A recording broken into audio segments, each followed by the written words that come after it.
We about to go live. I'm just putting it on mute. Oh, put my phone on Do Not Disturb. Oh, and wait. Hi, She Shackers! Thank you so much for tuning in to another night with me, AQueen, here in the She Shack. I really appreciate you guys tuning in.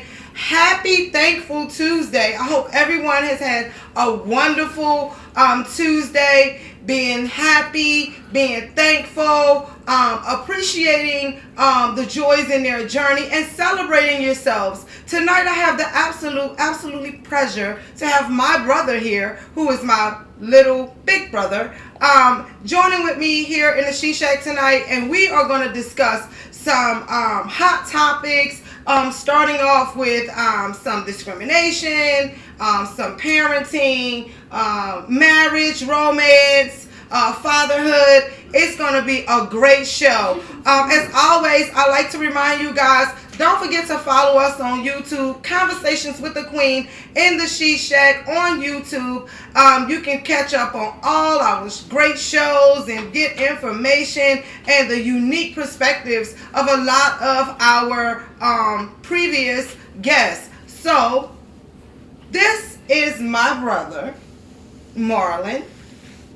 Hello, everyone. How y'all doing? Great to be here. Thank you. I'm excited that you're here. Thank you so much for your support. It means like everything to me. No problem. Traffic was crazy. I know traffic was crazy. Coming down the Waldo. Oh, trust me. Coming down the Waldo, but it was worth it. Yes. I appreciate that. We're gonna start with something light. Let's talk about your business. Let's talk about your entrepreneurship and the road that you took. How difficult was it to actually get your business started? And if there were any challenges that maybe if someone else was looking to start a business similar to yours that they can avoid that you learned in your process?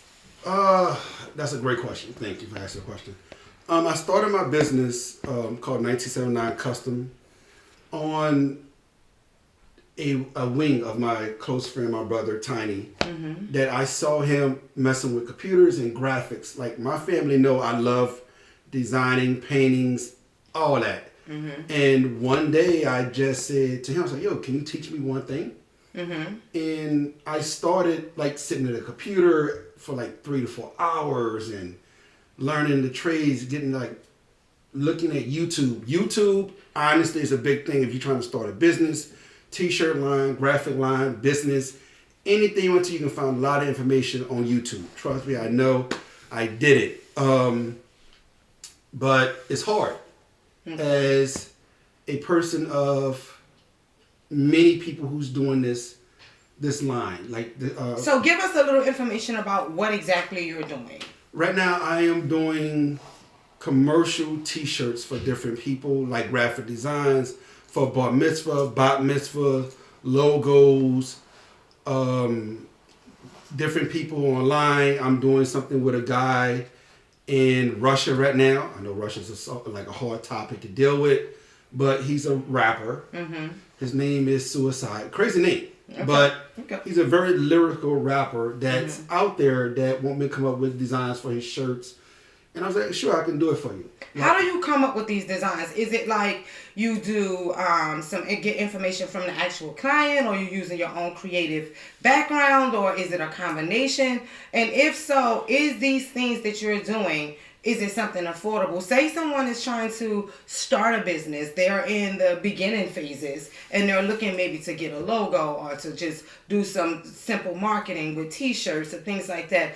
Is this something that your company offers that's affordable? Yes. Like the average logo, if you go to other companies, you might spend $150, $200. My company is for the people, all about the people, big or small, giant, little. An average design for me is free. If I know you really about your business, I would do this design for you for free. Wow.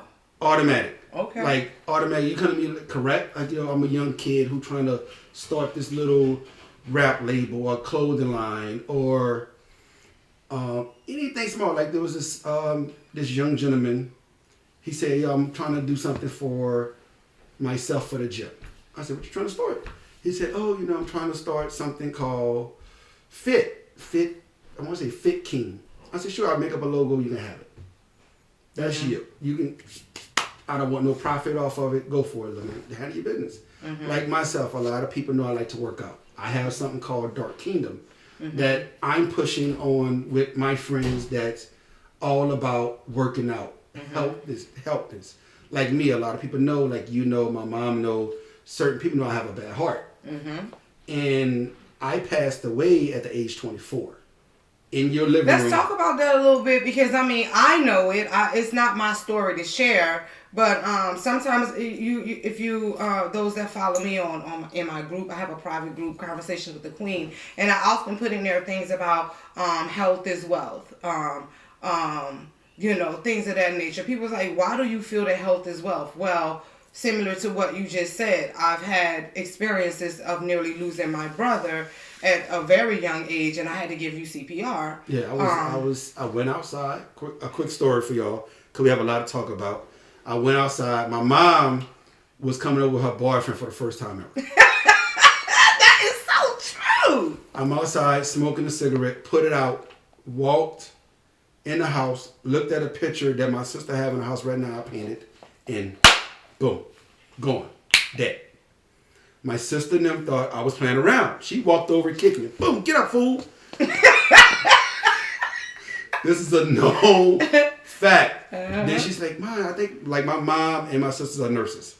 They came, they touched my part. Like he can't breathe." My brother-in-law and this gentleman, Bruce, picked me up, put me in the back of the truck, drove me to Leyden Laws Hospital in Willowboro. I'm dead. This is about a maybe 3-4 minute drive. This is correct. When I'm in the hospital, I wake up. I'm talking to my Auntie Valina and my Uncle Thad. These people passed away. I got my auntie name tattoo on my arm. And I woke up like, "Yo, what's going on?" They're like, "You died." I'm like, "What?" "No." And I'm just zooming up. I'm still seeing my aunt and my Uncle Thad there just saying, "It's not your time. It's not your time. It's not your time." And I was like, okay. Like they wanted me to have different type of surgeries and everything was going on. Like when they did the one thing, I left the hospital. I know. With the hospital gown, called a cab, walked inside the house. They're like, "What the hell are you doing here?" I said, "I got tired. Let's go back to the hospital. Let's go." Sure enough. Like just me, at that point, I was still not sure what path I want to go. At this point, I was still looking at my past in New Orleans as, a lot of people don't know, a drug dealer. Before we get into that, because that was going to be some of the things that we did talk about. I was going to ask you to share, that path that led you actually to New Jersey, for which you call home now. But I really wanted you to also give us some information. Whereas, how do we find you? How do we, like, say for instance, are you on Instagram or you The thing about this is, I did a design with a gentleman that you might not know, or came with a design and the person burnt me. Like my name of my company original was 1979 Custom. I changed it to Nation 79. You can find me on Facebook. You can find me on Instagram. I'm always posting stuff on my business page on Facebook. And that's called Nation 1979. Yes, if you type in Nation, you'll see a picture of a family, or you'll see some type of design of me. If you look for something, you can it's an open page. I don't keep nothing private from anyone I do designs for. Anything I do is up there. Back to that, I'm going to tell y'all one thing. Any type of business you do, trademark it. Okay. Get your LLC. If you don't know someone, somebody who know a lawyer, talk to that lawyer. Because I lost almost about 150 designs dealing with this one person that I thought he was a friend. Okay. Like word of mouth, oh, you know this person good, but in the long run I got burnt. Okay. But so protect yourself. Protect yourself all the way. Because if you don't protect yourself, the person that you think your friend might be selling your design to someone else. So when like when you say trademarking, are you trademarking names, or are you trademarking actual designs, or are you trademarking both of those? And if so, like where do you start? Did you just Google it? I Googled it. Okay. Like in the state of New Jersey, a lot of people don't know this. You can get a wholesaler for free. A lot of people don't know this. Okay. It's only free. Now your LLC is $125. That's it. It's not gonna cost you much. It's not gonna break your pockets. It's not gonna hurt you. With that, I did not just copyright my company. I copyrighted the whole thing. Oh, come here. You gotta. We always have a visit. I mean, like it's almost in every She Shack. Yeah. Bentley decides he's showing up. It's not gonna be no recordings going on down here in the studio. This how you look. This how you know a real Bentley walks in when he walks in. This dog trying to How do you like the studio? Do you like it? It's honest. It's really decked out. Like it's really that vibe of a queen. That's why you got the crown over above your head. But the one thing I'm gonna tell you, if you start anything, always get the information first. It's like if you're trying to start a podcast like you trying to do, always learn to trademark your business. If you do a poor man copyright, a lot of people don't know what a poor man copyright is. Okay, what's a poor man copyright? Because I don't think I've ever heard of it. A poor man copyright is when you heard of Black Wall Street, correct? Yes. You know, they burnt that down. A lot of people don't talk about it. She got that dog trained. I ain't messing with that dog.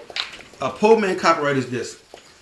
Do your first, write up something, a contract, something to say this is your company, this is your name, this is your logo, this is you. What you do is you put it in the mail.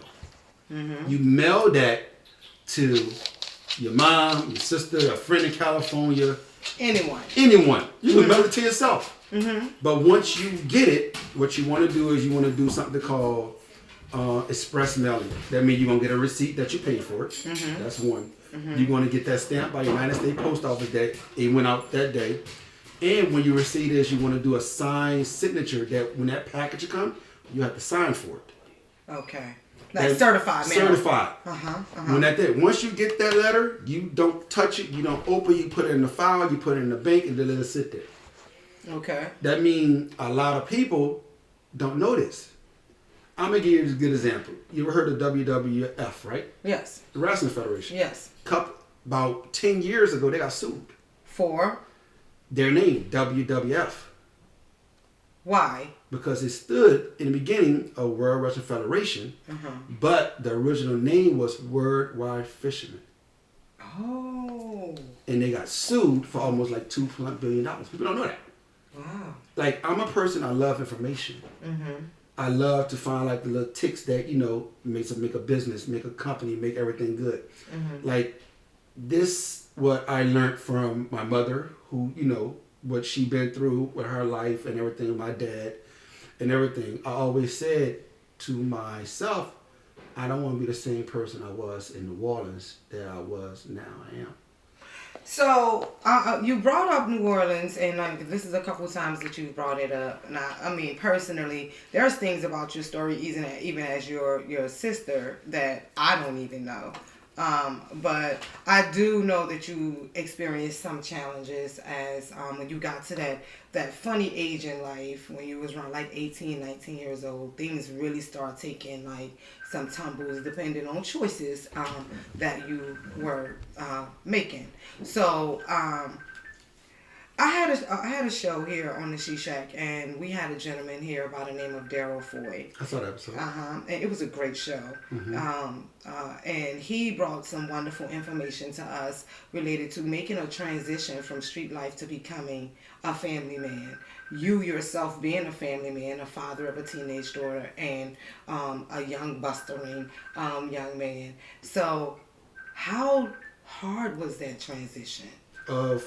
What, coming here or like just in the wall? Even like getting, like making that change in your life, making it like, okay. The transition was, okay, a lot of people didn't know this. who was in my circle of my 4 friends. We call ourselves the 4 Dragons. You might know this. I know that.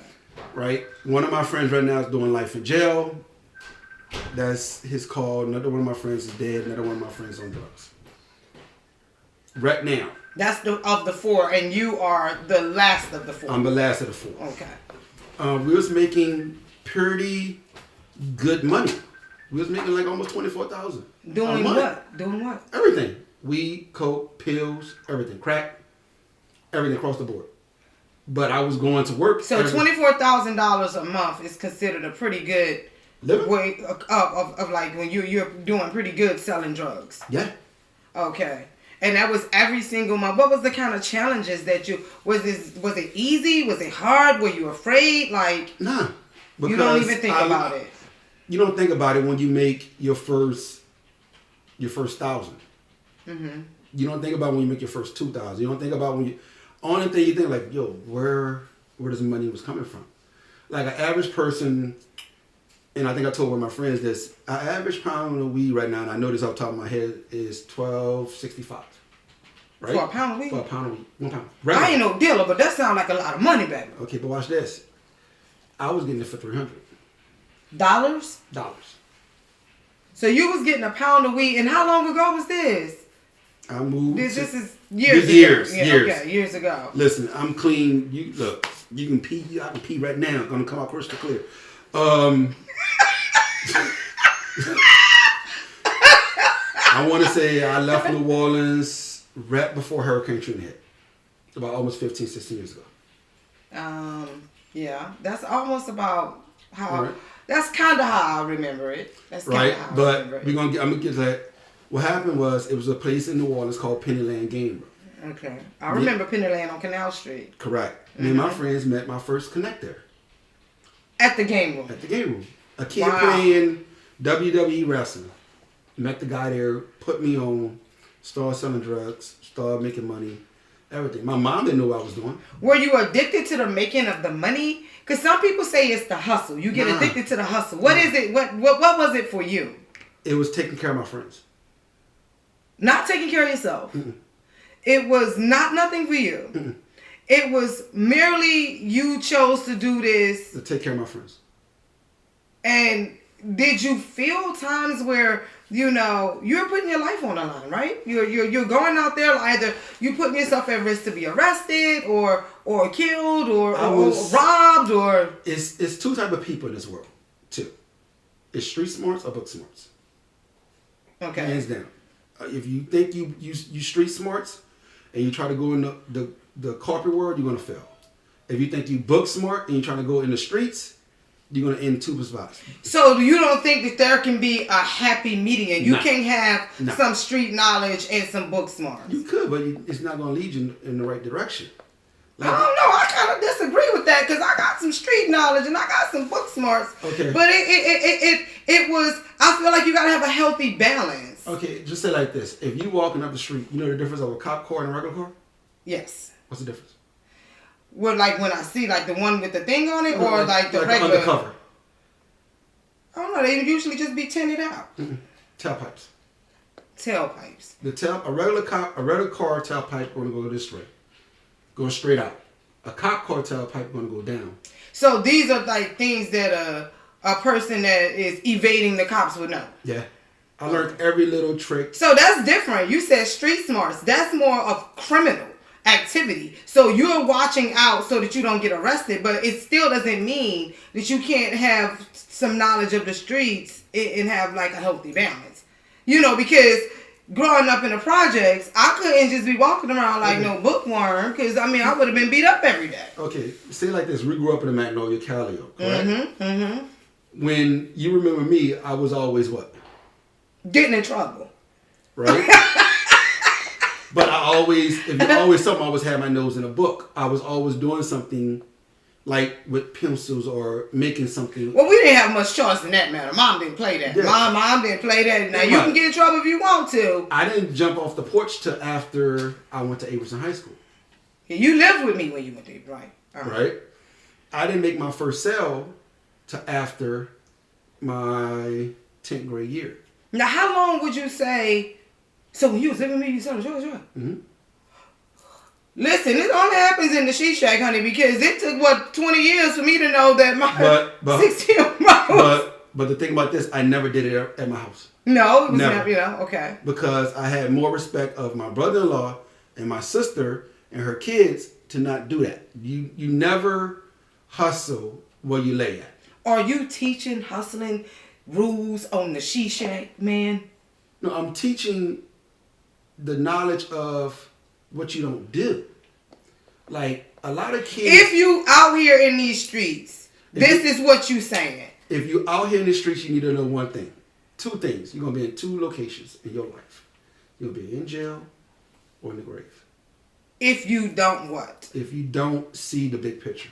And what when you say big picture, what would that the big picture is this. It's like right now, right? If just right now, if you working for me, right? I'll give you a pack. Wait a minute. People working for each other? Yeah. You working for the person who on the block. Now, this is going to be good. So what the person on the block is doing? Selling the pack. And okay. Right? An average pack you might get is maybe $120. You making maybe $15. But you taking all the risks. I might be the person sitting on the corner like... watching you hustle. Yeah. Make my money. Make my money. It's pimping. Oh. Well, ain't that a different perspective, homie? It is. Think about it. That is a different perspective. Because think about it. You so hungry about money, you'll put your own life in debt. You'll put your family in debt just because of the dollar. The one thing, and I would never say this person's name because this person is still out there. He told me one thing. And this is always my metaphor in life. He said, you find a reason why you want to do it, but you reverse it. And find a reason why you want to quit. Quit. Now, what was your reason for wanting to quit? I got my heart broken. Heartbreak did it? Yeah. Really? Yeah. Get out of here. Swear to God. Really? Swear to God. So, who broke your heart? Okay, because I'm going to put this on my Facebook and everywhere else for everybody to see it. I used to live in Marrero, Louisiana. I know, yes. It was this young lady that I would do anything for. I'm not going to say her name because me and her might still be friends on Facebook. Do I know her? You saw her. Oh, I don't know her. Okay. Right? Y'all know I'm nosy, right? And... at that point, I was on the street. I was carrying a gun. You really in it at this point? I was in. And at what age are you? 20. Wow. Oh, I'm not even in New Orleans at this point. You done wild out. You wildin'. Yeah. Okay. Back at the house, smoking weed, selling weed, doing all the dumb shit. Mm-hmm. I'm at Weinhoven Healthcare, the nursing home. Okay. Working in the kitchen. Mm-hmm. Right? And what happened was I got so caught up with the drug life, the person I say I was going to always be there for broke my heart. Because how? What happened? Like you was in love with this lady and... hands down. Lived with her. Stayed hands with her. down. 1,000%. Yeah. I'm in love with this girl. Yeah. I'm doing anything for this girl. Yeah. This is who I want. Yeah. And she does what and break your heart? Start messing with somebody else. So she cheated. Somebody that you knew. A dude from across the river. Not across the river. Yeah. So at this point, you are what? You're totally devastated. Mm-hmm. At this point, start doing dumb moves around the block. Start doing stupid stuff, selling in the wrong locations. At this point, a couple of my friends, got caught up. Mm-hmm. A friend snitched. That's why I always told my family, you never snitch. Never.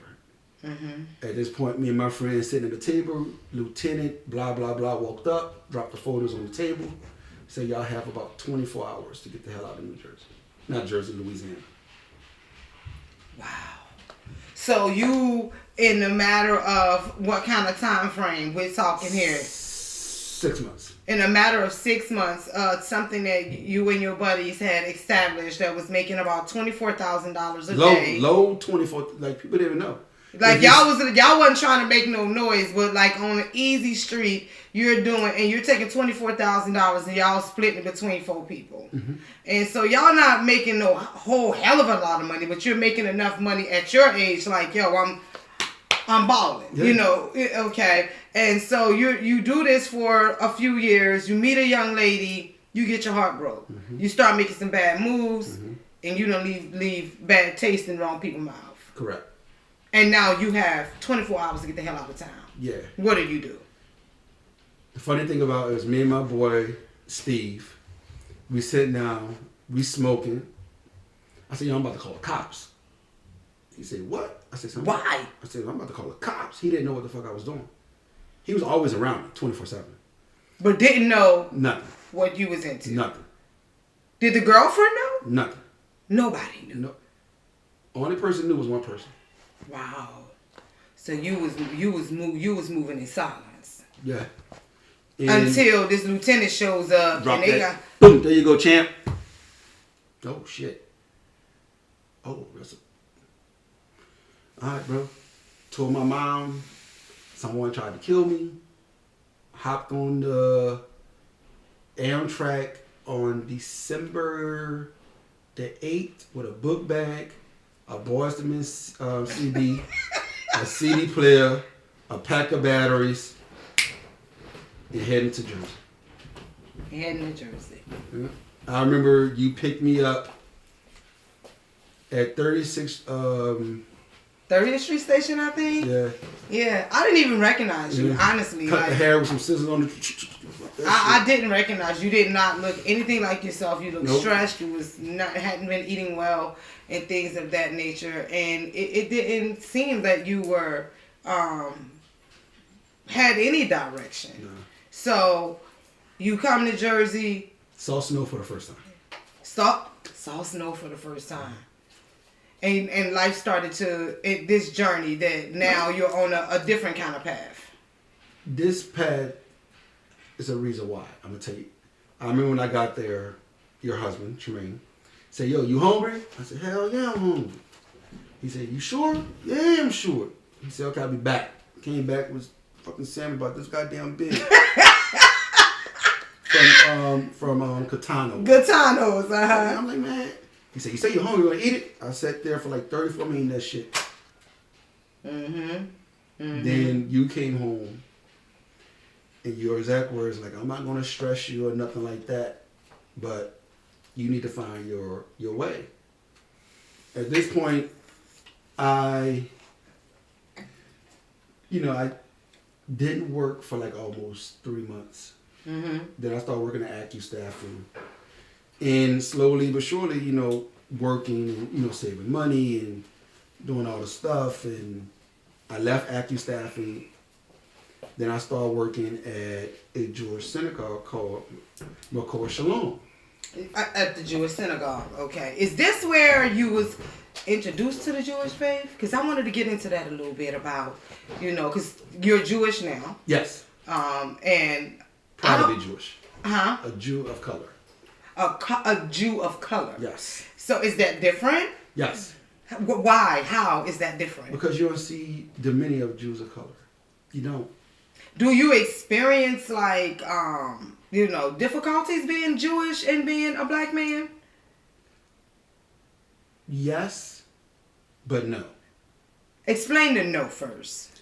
When I'm at my synagogue, or when I'm in the Jewish community, they know my name as Marlon. Okay. A lot of people know me that in the tribe, they say, yo, what would you like to be called? I said, huh? I get called Amatai, that's my Jewish name. So do you change your name? Because I had a guest last week who was a poet, and he was talking about his decision, and he made this decision at 23 years old. He decided that he was Muslim, and that was his faith, and that he legally changed his name from Eric to Nasir. That's a great question. In the Jewish religion, we get pricked. Like, if people are like, oh, what you mean you get pricked? As a man, we get pricked. After a baby is born, 7 days, he's going to front the tribe or the community and get his name. Right? Get his what? His name. Get his name, okay. With me, I went in front my rabbi and everyone. Now, who is a rabbi? What is that? A rabbi is like, I don't want to say it's like a preacher, but it's almost the same way. He's a person that you can go to as leadership. You got something going on, you can always knock on his door, and he'll always tell you the right thing. Like my rabbi is Rabbi Krupnick. Mm-hmm. Right now we have a new rabbi at our synagogue called, I want to say his name correctly. If I mess it up, I'm so sorry. Rabbi David Englander. He's a very... That seems like that's a mouthful of words. It was. He's a great person. He's a leader. You can see it in his face, the way he's walked and everything. But before we get too much into your church and your leader, I want to know more about what made you... How did you come to that decision? Because we grew up in a Christian household. Yes. Like, Southern Baptist Christian. Like, yes. Aunt Val and Uncle Thad was a minister. We have Eastern Stars. We were brought up in Tanspahoe Baptist Church in Kentwood, Osaka, Mississippi. How did you... What was it, like events that happened, or... What made you feel that you wanted to make a turn in that direction? You might remember this. I was messing with a young lady, right? It seemed like these girls definitely got impact in your life. Like you is a young girl, young lady, heartbreak. You leave the hustle game, and now a whole nother young lady got you looking at a different religion. She did. And I hate to say it like this because we have certain people here, power of the P. So the power of the pig had you to lead the hustle game. Then it had you to change your religion. No, okay, not to being Jewish. Not to being Jewish. Let's get that out of the way. This young lady, her family was in church. She was in church, and at this point, I used to walk around with the Bible all the time, reading the Bible, learning everything about the Bible. You used to call yourself Godson, right? Yeah. And at that point, I was like, what do I really want to be a preacher? Like, in my family, we have preachers everywhere. Everywhere. Right? Yeah. And it was this church. I'm not going to say the church name. I left a message on this person's answer machine 27 times. About becoming a preacher. That you felt like there was a call in your life to be a minister. Mm-hmm. And you're reaching out to... A preacher. A reverend, a pastor of a church. A church. Were you a member of this church? Yes. And you reach out to this pastor 27 times, which is a large number of times. Yeah. No response. So... But the funny thing about this is, when I stopped paying my tithes, the church called me. So now we talking the church conspiracy. That make you feel like, you was burned by the church? Yeah. So... I stopped going. I wouldn't go to church. I lost religion. Okay, I'm going to ask this question. I don't want to, because this is not a religious platform. Let me just say that. But I always find it intriguing to find different perspectives of how people get to certain places in their lives. And you said, I stopped going to church. I didn't no longer want to go to church, but you knew the word of God. I know it backwards. Meaning what? A lot of people look at me, they talk to me, of a Jew of color, and say, but how you can do this? And I said, but do you know the Bible? You can't tell me about the Bible if I was raised on the Bible. Okay. You cannot tell me about Noah. You can't tell me about Moses. You can't tell me about David. You can't tell me about the stuff that I was raised on. Mm-hmm. People say, but how can you do this? I would say, easy. When I left McCord, I used to walk around with this drawing tablet. Mm-hmm. And I left that job. I was lost. I was standing at the bus stop crying. And I was like, God, I need to do something. You need to put me in a place that's going to be positive for me. At this point, I did not have my daughter yet. I was not dealing with no one yet. It was a lady sitting at the bus stop. She said, baby, don't worry about it. Wherever God wants you at, He's going to put you there, and you're going to be great. So you getting messages everywhere. Everywhere. You getting messages that God is still in control of this situation. Do you think that a part of it was you in your own way? Could you have possibly been in your own way? So God is giving you signs and He's sending you messages. But do you think a part of your challenges was you? Yeah, because I'm a hard-headed person. Okay. I'm a Virgo. What that's supposed to mean? You're a Virgo. And listen, Virgos control water. We control earth. We're very hard-headed, very ignorant, very set on our ways. Mm-hmm. That's a fact. Right? Isn't that funny? Because you're a Virgo and I'm a water sign. I'm an Aquarius. Yeah. We balance each other. We balance each other. In real time. In real time. Not just because like this my brother and I'm his sister, but on a whole nother level, like especially as we're getting older, as we're growing older, and our perspectives are changing, our children get older. There's only two people in my life can tell me to sit the fuck. And I said that. Can I curse? Yeah, that's the She Shack. Okay, sit the fuck down and fucking listen. That's it. Only two. Only two. Only you and Tiny. That's it. Wow. That's it. Shout out to Big Bro Tiny. He's the one here. Huh? He is. He's the one here. That's the only two people who can make me sit the fuck down and listen.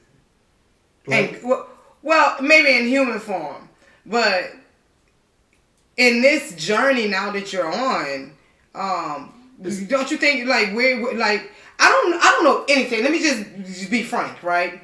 I don't know anything about the Jewish faith. Like, is it true that you guys don't believe in Jesus? yes. At all? That he didn't even exist? Yes. Okay, I'll give you a good example. You ready?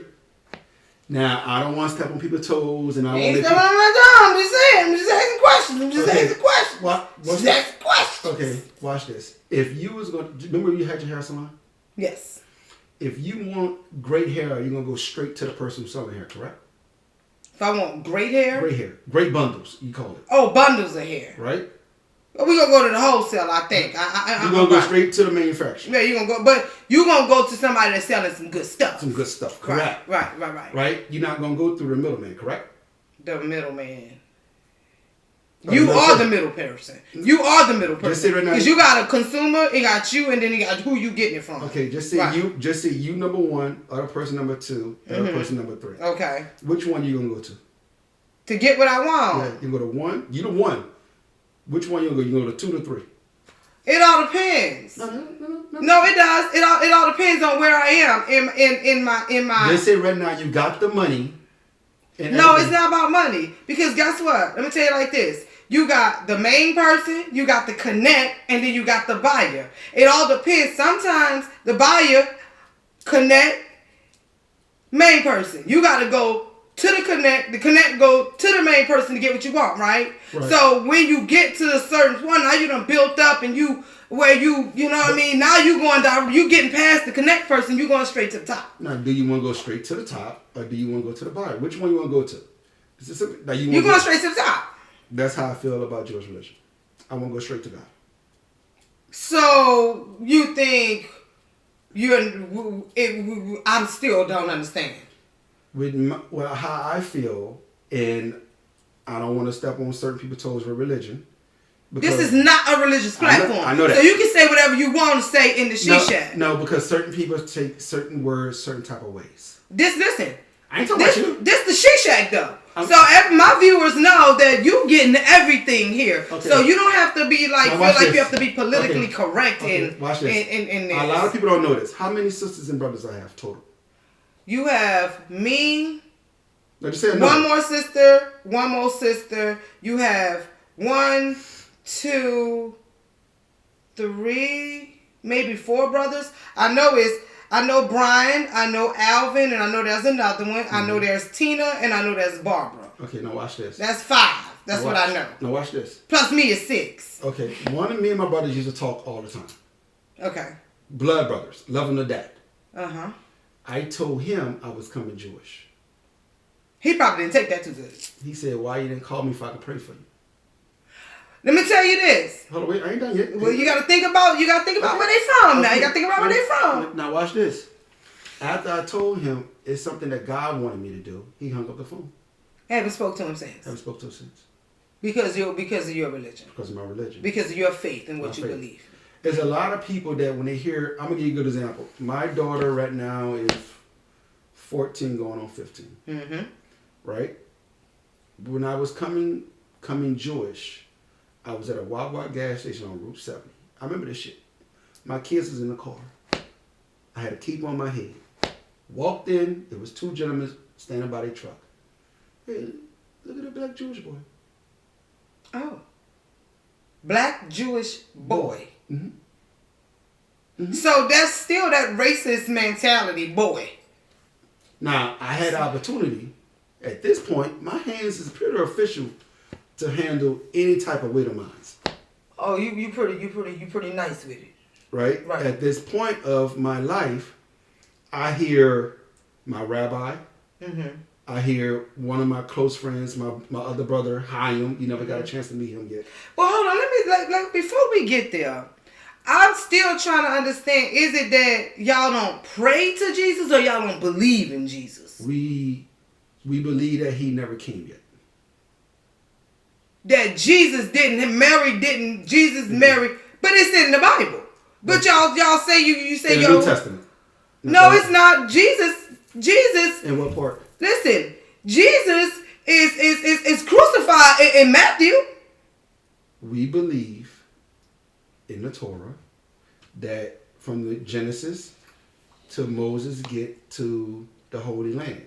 So y'all believe in all that part in the Red Sea, but then that's it. Boom. Well, what about the rest of the Bible? Why y'all don't believe in that?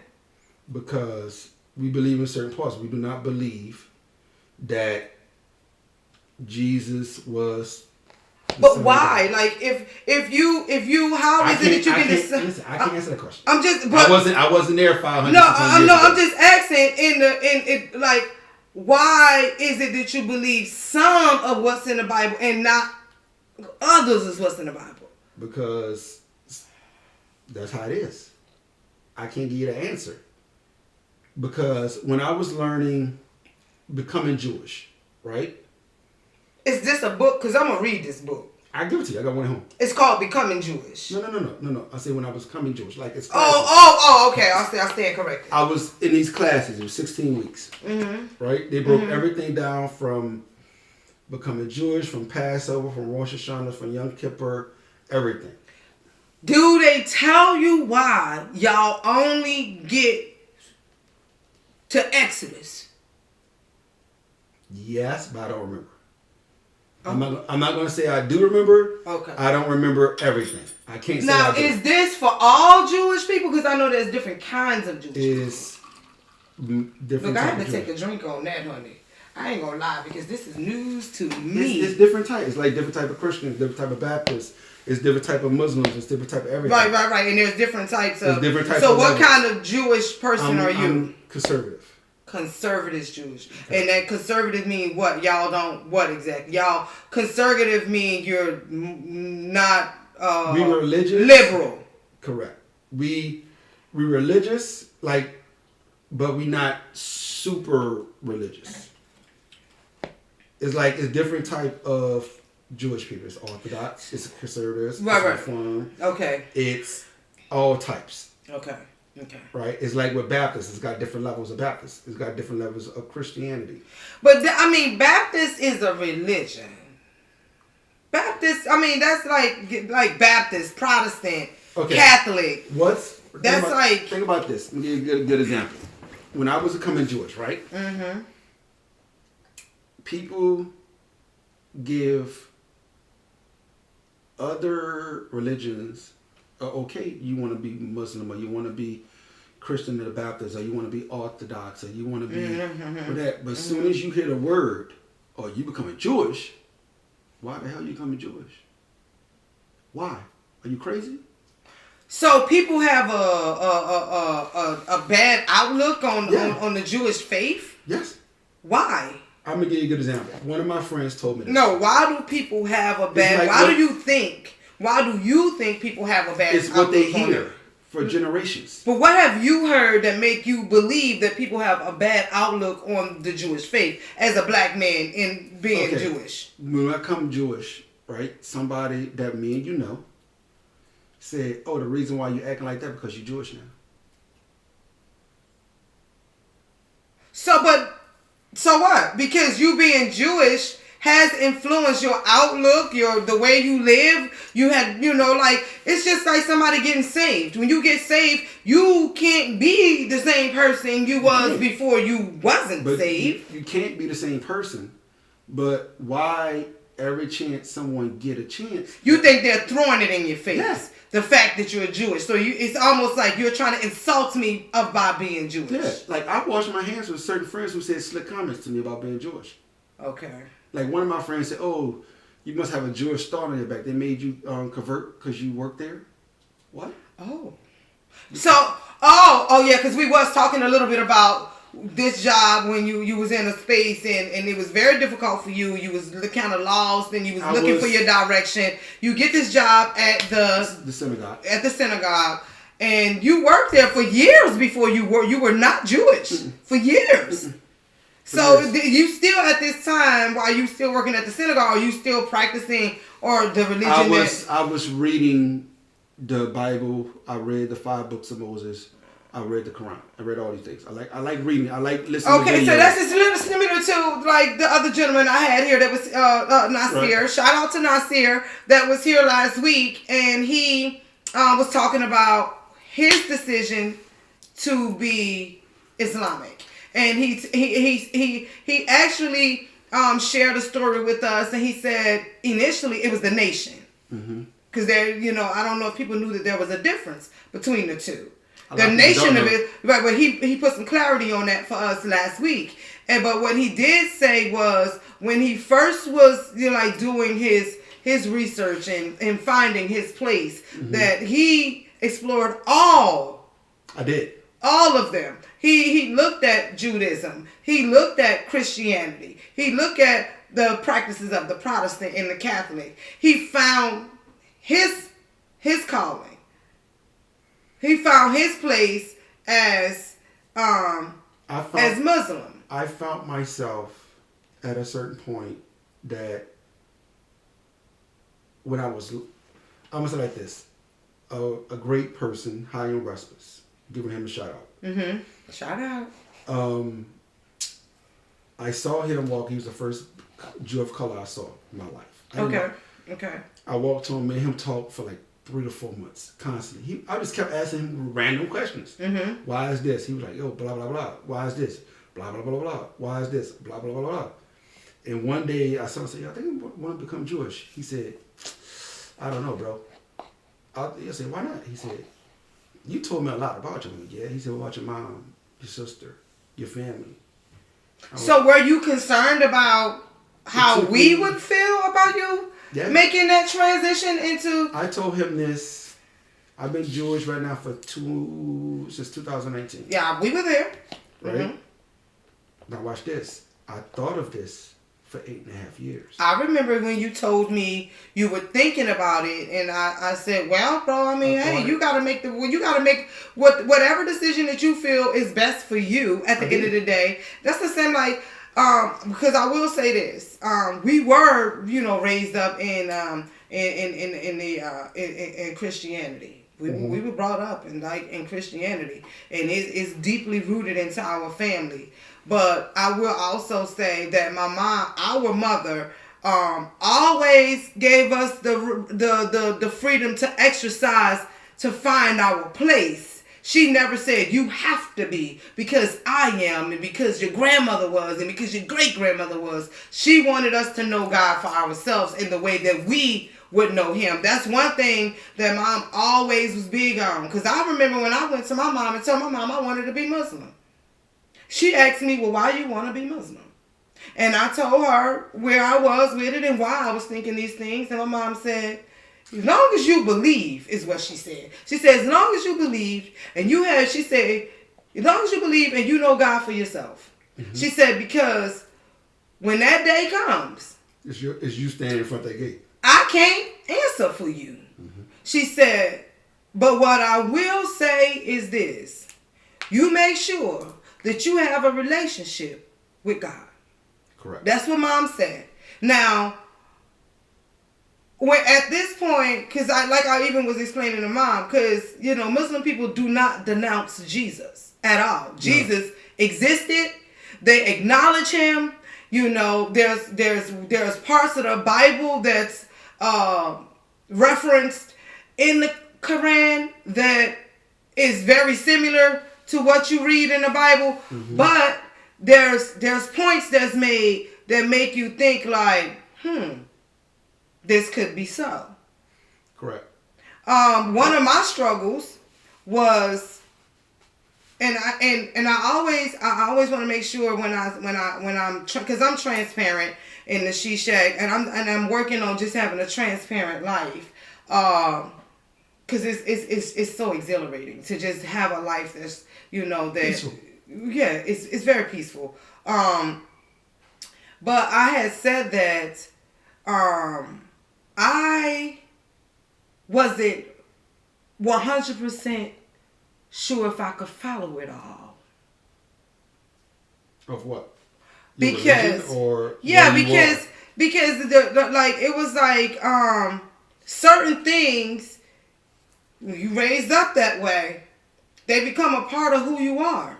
It become a part of your life. It become a part of who you are. Like, I'm married to a Christian man. I can't come after 23 years and say I'm evenly yoke us after 23 years. That is true. I'm gonna give you another example of what you just said. Myself, of being one, I think I was talking to someone at work today, and I said, before I get married, I don't want no walls around me. None. What does the walls represent? Something that you're building, or you have built already. Only thing I want is a field and a table. Oh, the foundation.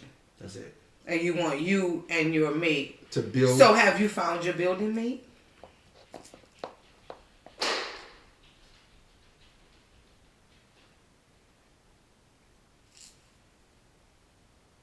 Yes. It got real quiet in the She Shack. I'm gonna say this. Yes, but sometimes when you go through so much pain, anger, or you upset, or you are mad, you don't know. Correct? And I always say this to this person. I said, why would you want to build a foundation on sand? Why would you be trying to build a foundation on? Say, it sounds like, okay, now, I'm no relationship expert. Let me just say that right now. And everybody know Yvette has had her fair share of bullshit. and I'm the first to be honest about my shit. Because that's all been a part of my journey, a part of my growth. Correct. Right?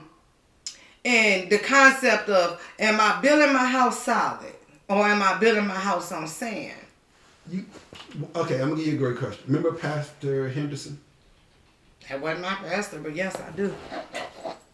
I remember he was having a sermon, and he said, I remember these words exactly. He said, the Bible is between truth or lies, is only you going to find out what it is. And at this point, I was in the choir. I'm looking at him like, what the hell did he just say?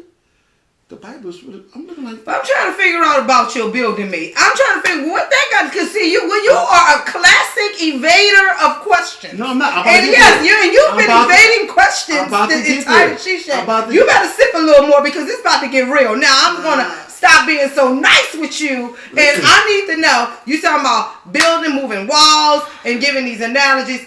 Do you have a building mate? Do you have a building mate? Leave it right here on the She Shack. Time is winding up. I need to know if you have a building mate. I say yes. So is it solid? Is it sinking sand? Is it sand at all?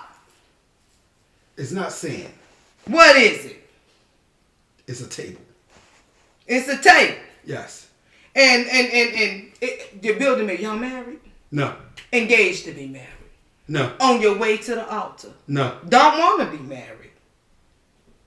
Hold on, what do you mean don't want to be married? Do y'all want to be married? Because you said when you get married, these are your words. Remember, these are your words. You sitting here with the queen, you talk to the queen. Queen ain't slow. Remember, these is your words, and your words said. I said at this point of me as a man, right? How long you been with your building me? Cause see, you keep. Come on now. How long you been in this building me? While he's scratching his neck, I just want to remind you guys, don't forget to follow us on YouTube. Conversations from the She Shack with AQueen. I want to is 14. Mm-hmm. I'm gonna say 12. And you ain't built your house yet. No. The ladies that's watching the She Shack is gonna want to know. It took you 12 years to try to figure out when you're gonna build your house. No, let me say this. I was engaged. I was. You know this. You was engaged. I was engaged. I was. Used to was a rooster. Right? I was engaged. Right? A lot of stuff happened with me and this person that was not. Why she remain unnamed? Well, She's your building me. Why her name ain't? Because I'm going to shout her out in a minute. Well, who named my name? She know how I'm built around these parts. And you know that I'm getting ready to shout her out in 2.2 seconds. You're building me. Your life partner. Because this was after 12 years, y'all legally, that common law, y'all married. What common law in the state of New Jersey? You married, man. You been 20 years. You live together. You got a kid together. You got some things going on. So you definitely What you mean? Listen. I'm not married. Okay, listen. I'm just saying, it's a little controversial if you've been with somebody for 12 years and then, listen, you can say her name. Her name's Alicia. I'll say her name myself. Okay, well, I'm just trying to get some information. There's a lot of. Say it with your chest. Shut up. Say it with your chest. Right, we're in the She Shack. And we asking questions, and he's stumbling about the foundation. I'm not stumbling about nothing. Listen. I said this exact words. Sometimes people go through stuff in a relationship that you reset. And I said to myself. So y'all don't reset? Yes. Okay. Starting trying to fix what's going on with us. You can't get married if something not correct. That's not true.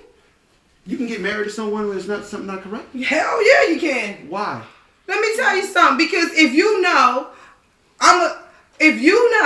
that this is the person that you want to spend the rest of your life with, it's never gonna be perfect or what you call correct. It's if you want to spend the rest of your life with this person, that you're gonna always go through stuff. Things are gonna you're gonna continuously have to hit a reset button. So at the end of the day, at the end of the day, you talking about, we on reset, we got to kind of figure it out. You 12 years in. How many resets you gonna listen? Ain't no damn reset button. No. I'm not going for that. That's another conversation. You got to come back to the She Shack so we can talk about that. Dating for 12 years? Really? What kind of shenanigans is that? 12 years of dating. Love you, baby. Back up. No, you think you slick. But hold on. Let me end this. Before you end this. Okay. I'm gonna give you your word. Let you because you are a guest. I'm a guest. Damn guest. Let me say this, right? And I'm a person like this. I don't put certain stuff on certain tables. I'm very private. Shut up, fool. Don't say nothing. I hit you. Excuse me. I will not be doing this. You in the audience, please remain in the audience. Okay, yes. I'm gonna say this. Before it's 8 o'clock. Before we end this, I'm gonna say this. Do I care about this person? I do. Mm-hmm. Would I do anything for this person? I will. Mm-hmm. But certain things. Before I said to myself, before I saw in my life four great marriages in my life. Four. Okay, let me hear them. It was my Auntie Valina. And Uncle Thad. Absolutely. It was you and Tremaine. I wouldn't go great. That's a stretch. But it's there. It's a foundation. Y'all been married for 20 plus years. 23 years, yeah. It was perfect. No. It was, and I'm not trying to get emotional. It was my stepmom and my stepdad, Tiny's parents. Okay. Right? And it was my close friend parents who passed away. I find it weird that you didn't say mom and dad, even though they end up in divorce. Because we had a beautiful, beautiful time as a family. It was good when it was Listen, good. only thing I'm going to say this. When it's time for me to get married, the world will know. Okay. I'm going to let you leave the She Shack on that note. Listen. Thank you so much for coming. Got me It's drinking. always a pleasure. I don't even drink. This is bullshit.